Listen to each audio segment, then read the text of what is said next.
Hey folks, welcome back. This video is on lubrication, and we all know how important it is to keep the systems in our machines lubricated so that the metal doesn't rub on the metal. When you have metal rubbing on the metal, that's what you get, okay? And this used to fit on here the way it was supposed to. This was from a 4-stroke engine. 4-stroke engines use this style oil. Notice it says SAE and it has a 10W30. What that means is it's a multi-grade oil. The 10 means that the oil is thinner than the 30 weight oil. So there's a range of thickness with the oil here. It's called viscosity. Okay? You can buy oils that will be straight 30 weight. You can buy oils that are straight 50 weight. So this is the type of oil. This happens to be the Honda Marine brand that's used with Hondas. You can use it with other stuff too. Okay. Here's another lubricant. This is actually for chain case, like on a snow machine. So again, the goal is to not have the metal rubbing on the metal, because this is really cool to think about. If the metal never rubbed on the metal, it would never wear out. It would last forever. That's the goal. Obviously, it's not going to happen, but that is the goal. In other words, to try and keep the metal from touching itself as much as possible. Okay, has to in the piston, has to in the chain case. Any place that the metal could rub on another piece of metal, you want to stop that. And here's the fancy stuff. This is for the Skidoo, the Bombardier E-Tex, the E-Tex system. It's it's rather expensive, but this is a 2-stroke oil, which means that this is mixed with the gas and it's burned with the gas. This is not meant to be burned with the gas. This is supposed to stay separate from the gasoline. This is meant to mix with the gasoline and be burned in the combustion chamber. I have made the mistake of, so I'll put some of this. I was low on engine oil on a 4-stroke. I said, oh, I'll put some of this in there. It doesn't work. It just burns it right off right away. So it's really interesting. It's thinner and it gets by the rings much easier than this does.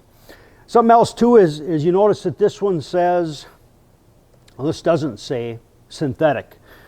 I recommend the synthetics. The reason I recommend the synthetics is because the molecules of oil in the synthetics means that they're very, very consistent. And I can notice a big difference in my pickup. When I put synthetic oil in my pickup, which is a diesel, and you have to spin the diesels really fast, it's incredible how much faster and easier the engine turns over with the synthetic oil in it. So how is the oil moved? This happens to be the splash for the rod cap on one of the Briggs & Stratton engines. So there's just this little prong here that turns inside the crankcase, and it's splashing the oil to lubricate the engine. This happens to be a oil pump from a Yamaha engine that just recently failed. And it's really cool how this thing works.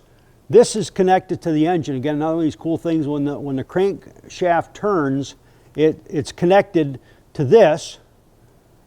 And notice how big that opening is there. The oil comes into there, and as it turns, what it does is it makes that volume smaller, and that's how it's forcing the oil through the engine, the different places in the engine that need to be lubricated.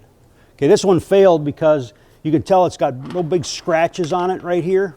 Okay, big scratches. And I believe that it got pieces of the rod bearing in it. And that's what causes the scratch. And it failed to pump enough oil where this bearing that was in the crankcase, like, won't even turn. Okay? So yes, it's very, very important. So again, this is the journal on the crank, and notice on this guy, there's actually a hole in the cap so that there's oil that needs to get here and stay there, so that this actually rides on a film of oil. Very important. And something else that a lot of people don't do is grease. In other words, if you checked your machine, where are the grease fittings on it? The grease zerks. They have little ball, like a little ball bearing in it in a spring, and you hook this onto it, snap it on, and then grease it. Most people forget to do that in their undercarriage. And there's lots of different places that it can happen. On the old snow machines, there's a bearing on the other side of the jack shaft, across the other side of the chain case, that has a bearing in it that holds the end of that jack shaft. And lots of times people forget to grease that one. So again, it's a little recap here. Make sure that your engines and your chain cases and whatever system it is, transmission, like on your four-wheeler, the Polaris four-wheelers use some 4 or 5 different types of lubricants. The front differential has a different lubricant than the rear differential. Then you have engine oil. Then you have transmission. They're all different. They all have very special properties to do what they're supposed to do. Make sure that you're using the proper lubricant in the proper place. Make sure you're looking at the manual. Make sure you're using the right stuff. Okay? Thanks. And we are going to move on to the cooling systems next.